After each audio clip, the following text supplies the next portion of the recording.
శ్రీ గురుభ్యో నమః. మహాగణాధిపతయే నమః. శివాయ నమః. శ్రీ కామేశ్వరాయ నమః. నేను మీ సోమేశ్వర శర్మ సిద్ధాంతి. మేషం నుండి మీనం వరకు ఉన్నటువంటి రాశి ఫలితాలు నా పరిజ్ఞానం సహకరించిన మేరకు ఈ వారం రాశి ఫలితాలను తెలియజేస్తాను. మెయిన్ రాశి వారికి ఈ వారం చాలా వరకు అనుకూలంగా ఉంది. సప్తమ చతుర్థాధిపతి అయిన బుధుడు ద్వితీయంలో ఉన్నారు. అదేవిధంగా షష్టమాధిపతి అయిన రవి ద్వితీయంలో ఉన్నారు. ధనస్థానంలో లాభాధిపతి వ్యయాధిపతి అయిన శని జన్మరాశిలో ఉన్నారు. వీరికి ఏలినాటి శని నడుస్తుంది. అయితే ఏలినాటి శని కూడా వీరికి ఈ వారం కొంతవరకు సానుకూల పరిస్థితులు గోచరిస్తుంది. వ్యాపారంలోనూ ఉద్యోగంలోనూ మంచి పేరు ప్రఖ్యాతలు తెచ్చుకుంటారు. వ్యాపార వృద్ధి చక్కగా ఉంటుంది. లాభాలు బాగుంటాయి. కష్టం తగిన ప్రతిఫలం లభిస్తుంది. అయితే ఇక్కడ మనకి ఏలినాటి శని నడుస్తుంది, మనం ఏమి చేయలేమో, మన గ్రహస్థితి ఇంతేమో అని అనుకుంటారు. కానీ మీ తెలివితేటలని మీరు పక్కన పెట్టేస్తుంటారు. జాతకరీత్యా పక్కన పెట్టండి, గోచారం పక్కన పెట్టండి. కానీ ఇండివిజువల్గా మనం అంటూ ఏంటి, ఎలా ఎదగాలి, మన భవిష్యత్తు ఏంటి, కార్యరూపం ఎలా వెళ్ళాలి అన్న ఆలోచనతో ముందుకు వెళ్ళాలి. ప్రస్తుత గ్రహతులు బాగున్నప్పుడు మనం ఎలా వెళ్ళాలి అన్న ఆలోచన విధానంతో ముందుకు వెళ్ళినట్లయితే మంచి ఫలితాలు ఉంటుంది. సప్తమాధిపతి బుధుడు ద్వితీయంలో ఉన్నారు, రవితో కలుస్తున్నారు, ఉచ్చబడి ఉన్నారు, బాగుంది. ధనస్థానం బాగుంది, చక్కగా రావాల్సిన డబ్బు ధనం చేతికి అందుకొస్తుంది. అయితే ఖర్చు అలాగే ఉంటుంది. ఆ ఖర్చును అధిగమించాలి. నేను గత వారం కూడా ఇదే చెప్పాను, ఇప్పుడు కూడా ఇదే చెప్తాను.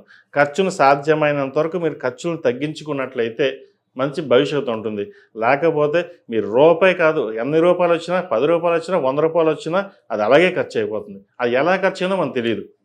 ఇప్పుడు అంతా ఫోన్పేలు, జీపేలే, టక నొక్కేస్తుండో పంపించేస్తున్నాం, అయిపోయింది. ఇదివరకు అంటే ఏటీఎం కార్డుకి వెళ్ళాలి, తీయాలండి. ఇప్పుడు అదేం లేదు కదా. వచ్చిన డబ్బు అలా వెళ్ళిపోతూ ఉంటుంది. మీకు జీపేలో 1,00,000 వస్తే 1,00,000 ఖర్చు అయిపోద్ది. వీటి విషయంలో నియంత్రణ అనేది తప్పకుండా ఉండాలి. ఒక ఫైనాన్షియల్ స్టెబిలిటీ, దాని మీద పట్టు మనకు ఉండాలి. ఎంతవరకు ఖర్చు పెట్టాలి అన్న భావన ఉన్నట్లయితే అప్పుడు బాగుంటుంది. ఒకవేళ మీరు ఖర్చు ఎక్కువ పెట్టినట్లయితే జీవిత భాగస్వామి అకౌంట్లో డబ్బులు వేసేయండి, సేవింగ్స్ చేయండి. లేకపోతే అలాగే ఉంటుంది. ఈ విషయంలో జాగ్రత్త వహించాలి. అదేవిధంగా ఎప్పుడో స్థిరాస్తి సంబంధించిన విషయవారాలు ఏవైతే ఉన్నాయో అవి కొలిక్కి రావడం, ఒక హౌసింగ్ లోన్ కావచ్చు, లేదంటే ఏదైనా ఫ్లాట్ కానీ బంగారు ఆభరణాలు కానీ కొనుగోలు చేసే పరిస్థితి గోచరిస్తుంది.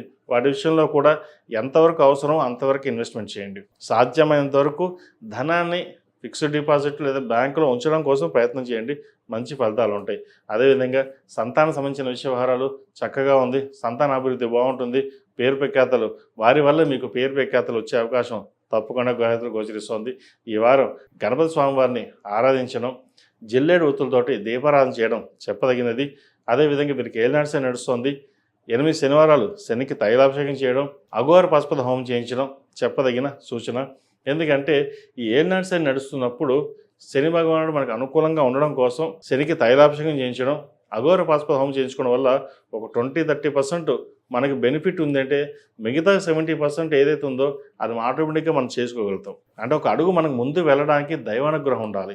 చాలామంది మనకి దైవానుగ్రహం పర్వాలేదు, మన కష్టంతో మనం ఉన్నాం, ఇన్ని రోజులు మన కష్టంతో సంపాదించుకున్నాం అన్న ఆలోచన వస్తుంది.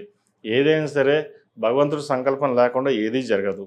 అంటే మన తల్లిదండ్రుల ఆశీర్వచనం చూస్తారా, వాళ్ళ ఆశీర్వచనం ఉంటే మనం అంత ముందుకు వెళ్తాం.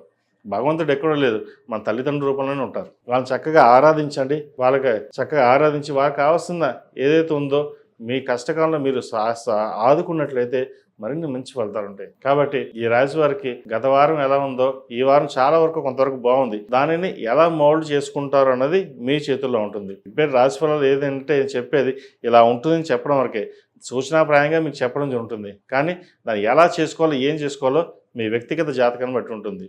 కాబట్టి ఏదైనా జాతక విశ్లేషణ కోసం, జాతక పరిశీలన కోసం మీకు ఏమైనా డౌట్స్ ఉన్నా, లేదంటే నన్ను సంప్రదించాలనుకుంటే 7731881113 నన్ను సంప్రదించగలరు. తద్వారా పరిష్కార మార్గాలు లేదా రెమెడీస్ ఏమైనా ఉంటే చెప్పడం జరుగుతుంది. మేషం నుండి ఈ రాశిలో జన్మించిన వారికి కలిసి వచ్చే సంఖ్య 2, కలిసి వచ్చే రంగు ఎల్లో. ఏదైనా పని మీద బయటకు వెళ్ళేటప్పుడు గురువారం కానీ ఆదివారం అడిగిన వెళ్ళండి, మంచి ఫలితాలు సంప్రాప్తిస్తాయి. మేషం నుండి మీనం వరకు ఉన్నటువంటి రాశి ఫలితాలు నా పరిజ్ఞానం సహకరించే మేరకు ఈ వారం రాశి ఫలితాలను తెలియజేశాను. సర్వే జనా సుఖినో భవంతు, లోక సమస్త సుఖినో భవంతు. ఓం శాంతి శాంతి శాంతి.